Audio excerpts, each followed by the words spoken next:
di sini pengen ngebahas tentang bahasan-bahasan yang cukup mungkin jadi rame, meluruskan dan juga jadi keresahan ya. Yang pertama bahasan kita hari ini itu pertanyaan tentang adanya garam ruqyah atau juga air doa. Nah ini sampai dijualin yang sebetulnya seperti bentuk botol air mineral biasa, tapi katanya udah didoain harganya jadi melambung tinggi. Ibu maaf, orang udah meninggal itu dia sudah nggak ada di alam ini, dia adanya di alam kubur. Dan kalau soleh memang dia sedang beristirahat, kalau tidak soleh dia sedang ripuh, lagi repot menghadapi kelakuan dia di dunia, harus ada sebagian dipertanggungjawabkan di situ. Maka ketika akhirnya bicara ruqyah, ada bahkan juga jelas ada yang syar'i. Salah satu tata caranya dibacakannya benar-benar dibacakan dari Al-Quran atau ya mungkin hadis-hadis sahih. Nah Al-Quran itu dibacakannya juga benar-benar lantang, nggak komat kami gitu ya, dengan lantang dan juga tentu dengan tajwid yang bacaan yang benar. Dan bangsa jin itu kalau misalkan sampai ngeganggu manusia, maka pasti dia bangsa jin yang tidak soleh, tidak takwa. Tadi yang kita tahu ya, bangsa jin ada yang takwa, ada yang taat, ada yang nurut kepada Allah. Yang mau ngeganggu atau ngebantu manusia, ngebantuin dukun, ngebantuin orang-orang sampai kayak punya kemampuan lebih,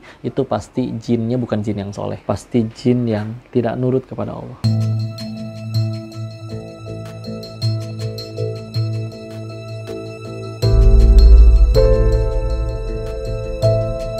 Bismillahirrahmanirrahim. Assalamualaikum warahmatullahi wabarakatuh. Alhamdulillah, segala puji hanya kepada Allah dan mari kita bersalawat kepada baginda Rasulullah Muhammad sallallahu alaihi wasallam. Allahumma shalli wa sallim wa barik alaihi insyaallah. Alhamdulillah, kita di sini pengen ngebahas tentang bahasan-bahasan yang cukup mungkin jadi rame, meluruskan dan juga jadi keresahan ya. Yang pertama bahasan kita hari ini itu pertanyaan tentang adanya garam ruqyah atau juga air doa. Nah ini sampai dijualin yang sebetulnya seperti bentuk botol air mineral biasa, tapi katanya udah didoain harganya jadi melambung tinggi. Garam yang biasa juga akhirnya jadi melambung tinggi. Maka itu seperti apa? Maka bismillah ya. Dalam Islam ada beberapa media yang memang bisa dijadikan untuk ruqyah, seperti misalkan daun bidara yang memang ada hadisnya ya. Dan juga memang kalau kita bicara ruqyah itu kita mesti mengetahui dulu itu ada aturannya secara syariat. Jadi dibacakan atau terapi penyembuhan dengan menggunakan Al-Quran. Dan yang paling benar-benar kudu diyakini sembuhnya itu benar-benar dari Allah, bukan dari garamnya, bukan dari airnya. Karena amat sangat bahaya kalau meyakini saya sembuhnya karena air ini atau saya sembuhnya karena garam ini. Itu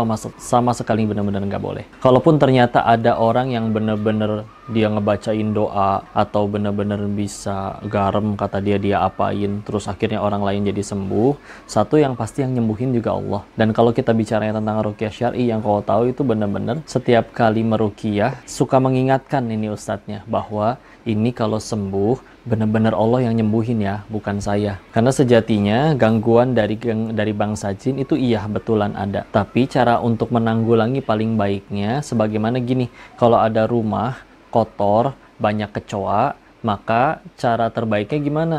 Bukan disemprotin baygon. Karena kalau disemprotin baygon, memang dia mati. Tapi kalau masih ada sampah yang mengundang datangnya kecoa, udah mati pun kecoa yang itu akan datang kecoa yang lain lagi. Berarti gimana? Bikin supaya bersih, sehingga akhirnya nggak ada yang mengundang kecoa tersebut, atau kecoanya juga nggak betah untuk datang. Ke diri manusia juga gitu. Gimana cara untuk supaya nggak bisa disihir orang, dijahatin orang, diganggu bangsa jin? Karena mereka bangsa jin ngeganggu ada pintunya. Yang paling utamanya adalah maksiat-maksiat yang kita lakuin, kesyirikan lagi, na'udzubillah. Dan cara terbaik melindunginya adalah paling memperkuat tauhid dan juga banyak melakukan sunnah-sunnahnya Rasulullah. Bahkan ini pernah diakui oleh orang-orang yang pernah menjadi praktisi ya, atau istilahnya mantan dukun gitu. Ketika akhirnya menyebutkan siapa yang paling susah adalah memang orang-orang yang bertakwa kepada Allah. Untuk disantet itu susah sekali karena dia beriman kepada Allah, meyakini benar-benar nggak ada hal seperti itu. Dukun ada dalam kaidah ilmu syar'i ya. Dukun itu adalah orang-orang yang mengetahui hal-hal yang goib. Nah masalahnya yang mengetahui hal yang goib kan cuman Allah. Manusia kalaupun bisa tahu itu dibantu atau diganggu oleh bangsa jin. Jadi kita perlu tahu dulu nih, kalau ada orang yang mungkin kata orang dia sakti, entah apapun kemampuannya, ngubah benda jadi emas, terbang, jalan di air, ngeramal, manggil hujan, pilihannya cuma dua. Satu, diganggu oleh dibantu bangsa jin. Dua, karomah. Beda ini gimana?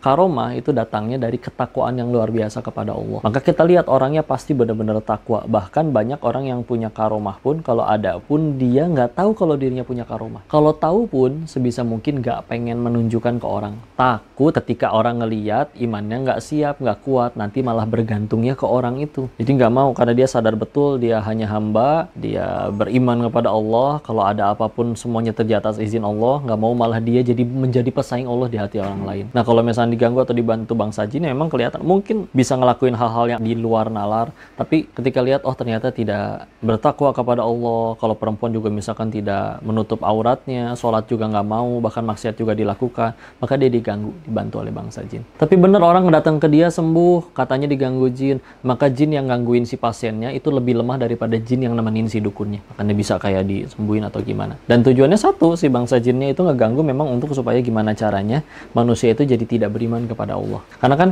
kita ibadah nih, sholat, zakat, puasa, haji, tapi setan nggak suka dengan ibadah kita, gimana caranya biar kita dapat dosa, ngegurin pahala itu semua? Kan susah juga setan ngajak orang beres pengajian langsung ngerampok bank rame-rame, susah. Maka cara paling gampangnya apa? Diganggu imannya, ketauhidannya. Ini ada kisah nyata, Masya Allah, tentang, kalau sering cerita ini, ada seorang guru kami ngajar kajian keluarga besar di rumah. Seiring berjalannya waktu, ada satu pemuda yang biasanya ikut jadi nggak pernah ikut lagi. Ditanyalah ke ibunya, ke orang tuanya, anak ibu mana? Biasa kajian keluarga selalu ikut. Apakah ngekos pindah keluar kota? Oh enggak, ada di kamar, kata ibunya. Kok di kamar nggak ikut ngaji? Lagi kesurupan arwah si kakek, katanya. Nah, loh kok kayak begitu? Tahu dari mana itu si kakek? Abisnya ditanya apapun tentang si kakek, dia tahu. Kakek kan udah meninggal, ditanyakan tentang hal-hal yang cuma diketahui oleh si kakek, dia tahu. Maka Masya Allah itu berarti kakek kan? Baru akhirnya dijelasin. Ibu maaf, orang udah meninggal itu, dia sudah nggak ada di alam ini. Dia adanya di alam kubur. Dan kalau soleh memang dia sedang beristirahat. Kalau tidak soleh dia sedang ripuh, lagi repot menghadapi kelakuan dia di dunia, harus ada sebagian dipertanggungjawabkan di situ. Terus berarti yang masuk ke dalam si anak muda itu siapa? Kok tahu segala hal tentang si kakek? Nah, manusia dari lahir itu tidak hanya didampingi malaikat pencatat amal, tapi juga dari golongan bangsa jin, disebutnya Qorin, yang secara bahasa artinya adalah sahabat. Dalam bahasa Arab, sahabat itu ada banyak. Nah, ada beberapa tingkatan yang istilahnya, kayak Indonesia kan ada besti, sohib, dan yang lain-lain. Dalam bahasa Arab ada beberapa istilah juga, kayak misalkan sodiq dan lain-lain. Nah, ini ada tingkatan kedekatannya. Kayak misalkan contoh sedekat-dekatnya manusia dengan manusia, contoh suami istri. Kan nggak 24 jam sama-sama juga ya. Mandi nggak ikut, buang air nggak ikut. Tapi kalau misalkan ternyata bangsa jin, itu yang disebut Qorin, itu ikut dari lahir sampai meninggal 24 jam. Nah, bangsa jin diciptakan Allah, sama sebetulnya surat 51 Az-Zariyat ayat 56, "Wa ma khalaqtul jinna wal insa illa liya'budun," diciptakan untuk beribadah. Nah, tapi kan kayak manusia, ada yang nurut beribadah, ada yang tidak beribadah. Itu diceritakan juga di surat ke-72, surat jin ya. Nah, kalau dia nggak mau beribadah, ngebangkang kepada Allah, maka akhirnya dia ngegangguin. Orangnya udah meninggal nih, orang yang dia tempelin udah meninggal, terus dia nggak ngikutin, ngegangguin anak cucunya. Tujuannya apa? Supaya akhirnya anak cucunya yang tadinya, lihat, dia keluarga tadi ketika ada masalah, dia minta tolong ke Allah, sujud, sholat. Ketika akhirnya mulai sering kesurupan, jadi kalau tiap ada masalah, nanti tunggu si anak ini kesurupan. Rusak nggak tauhidnya? Rusak. Ini repot. Dan setan senang-senang aja ayo bantuin, tapi kan tidak ada yang gratis. Yang penting dia ngajakin anak Adam ini untuk supaya nggak beriman kepada Allah, dan nanti dikerjain, dimintain harus ada tumbalnya ini itu. Dan ini cara mereka untuk ngerjain, karena sekali lagi ya punten, sholat, dia sholat, dia zakat, dia puasa, dia berangkat haji sekalipun, tapi tauhidnya rusak, akidahnya rusak. Kayak misalkan sholat, zakat, puasa, haji, tapi ketika dagangan sepi dia datang ke dukun. Ini jadi masalah. Maka ketika akhirnya bicara ruqyah, ada bahkan juga jelas ada yang syar'i. Salah satu tata caranya dibacakannya benar-benar dibacakan dari Al-Quran, atau yang mungkin hadis-hadis sahih. Nah, Al-Quran itu dibacakannya juga benar-benar lantang, nggak komat kami gitu ya, dengan lantang, dan juga tentu dengan tajwid yang bacaan yang benar. Kenapa ada yang mempan kalau ustadz itu mempan, kalau kita sendiri nggak mempan? Ya punten, satu bisa jadi kita terhalang oleh dosa kitanya, dua kita bacaannya juga nggak benar, tiga kita udah bacanya nggak benar juga nggak ngerti lagi, dan yang keempat kita nggak yakin bahwa Allah benar-benar bisa nyembuhin ini. Makanya memang sebaik-baiknya ruqyah adalah yang memang ruqyah dari mandiri diri sendiri. Karena kalau benar-benar dari diri sendiri, beriman kepada Allah, bismillah, Allah ridho pengen menolong, udah ketolong. Ibarat kayak pakai senjata kan, kalau misalkan, kenapa kalau ustadz itu mempan? Ya dia ustadznya paham ilmunya, bacaannya benar sesuai tajwid, tartil, dihafal, artinya paham maknanya, dan juga benar-benar yakin beriman kepada Allah, nggak ada satupun bisa mengganggu, menjahatin dirinya kecuali tanpa seizin Allah. Makanya dengan dia mempan, kita nggak mempan karena kita mungkin bisa jadi ya belum seperti beliau. Makanya jadi sebetulnya ada dulu riwayat dari Nabi yang memang justru salah satu yang diancam dengan ya kesyirikan, dosa besar, neraka adalah memang orang yang minta diruqyah. Dan sekali lagi, kalaupun ada yang istilahnya tapi ada yang bisa begitu, bisa begini, dan beneran sakti, beneran bener, itulah tipu daya syaiton ya, bangsa jin, syaiton dari golongan bangsa jin yang tugasnya emang pengennya ngeganggu manusia supaya akhirnya nggak yakin kepada Allah, nggak beriman kepada Allah. Maka udahlah, jangan. Kita jaga diri kita takwa, taat, tutup semua pintu masuk bangsa jin itu untuk bisa ganggu kita dengan cara perbanyak takwa, kurangi dosa, sebisa mungkin tidak melakukan dosa, banyak melakukan sunnah-sunnah Rasulullah. Allah udah jaga, bismillah insyaallah. Baca zikir pagi petang, perbanyak amal soleh, bismillah terjaga. Karena kadang mereka untuk bisa terjadi untuk ngeganggu kita memang ada pintunya. Makanya punten kayak orang yang bisa naksir sama orang yang pakai susuk, biasanya memang orangnya juga yang nggak beriman ke Allahnya, nggak sholat. Bagi orang yang ternyata udah bertakwa, beriman kepada Allah, dia mau dipelet biar naksir nggak mempan, disantet nggak mempan, dideketin sama orang yang pakai susuk juga nggak mempan, nggak tertarik sama sekali. Karena ya bismillah Allah jaga. Nanti kan efek sampingnya kita tahu ya, ketika yang pesugihan yang apa udah banyak bahkan sampai dijadikan film-film, banyak juga yang jadi yang memang kisah nyata nggak jadi kebaikan, banyak efek sampingnya, hancur, belum lagi rusaknya akidah, belum lagi kalau misalnya meninggal tanpa sempat tobat, nanti tanggung jawabnya di alam setelah kematian kan repot sekali. Dah bismillah. Tapi kok kalau kita udah jadi orang bener, lurus, dijahatin, mempan lagi misalkan kena santet, kena apa, selagi bismillah kita bertakwa, meninggal kan yang paling penting husnul khotimah. Mending kita meninggal dalam ketakwaan daripada kita punya segala-galanya tapi percayanya ke dukun, padahal kaya iya tapi meninggal nggak pakai iman, ya rugi atuh, hancur. Bahagia sebentar di dunia, hartanya pun belum sempat dinikmatin semua, meninggal dalam keadaan suul khotimah, repot. Mendingan iya mungkin dia nggak sempat rasain dunia, tahu-tahu mati duluan disantet orang misalkan, ya jinnya benar-benar jahat atau kayak gimana, ngegangguin sampai kitanya naudzubillah sakit-sakitan atau gimana pun, nggak ada yang sia-sia. Kepahitannya jadi penggugur dosa. Kalau dosa-dosa ya sudah habis, dianggapnya jadi peninggi derajat oleh Allah, tambah dekat ke surganya Allah. Dan yang paling penting meninggal dalam keadaan iman, bismillah. Yang penting kan husnul khatimah, sampai ke surganya Allah. Bismillah, udah. Nggak perlu beli garam, air doa. Kalaupun mau doain sendiri bisa. Bagi yang memang ngejual, punten, kami kenal orang-orang yang benar-benar asli soleh, luar biasa solehnya, luar biasa asli solehnya. Beliau kadang iya dimintain doa terus, tapi selalu ngingetin, Bu, ini saya ikut doain aja, tapi kalau benar-benar terkabul Allah ya yang ngabulin, bukan karena doa saya. Jadi ya dia ikut ngedoain. Dan yang biasanya kalau dengan kesadaran kayak gitu, dirinya hamba nggak bisa apa-apa, padahal beneran soleh asli ini, dia malah jadi ya udah doain aja, kenapa harus diduitin, dijualin nih, saya beli 10 botol didoain, ntar dijualin yang dari modalnya misalkan satu botol 6.000 bisa jadi 100.000 modal saya doain, akhirnya sama, rasanya sama, apanya sama, maka enggak lah. Bismillah, karena setan ngegoda dua-duanya, yang berusaha berobatnya digoda, sembuhnya tuh gara-gara dukun yang itu tuh.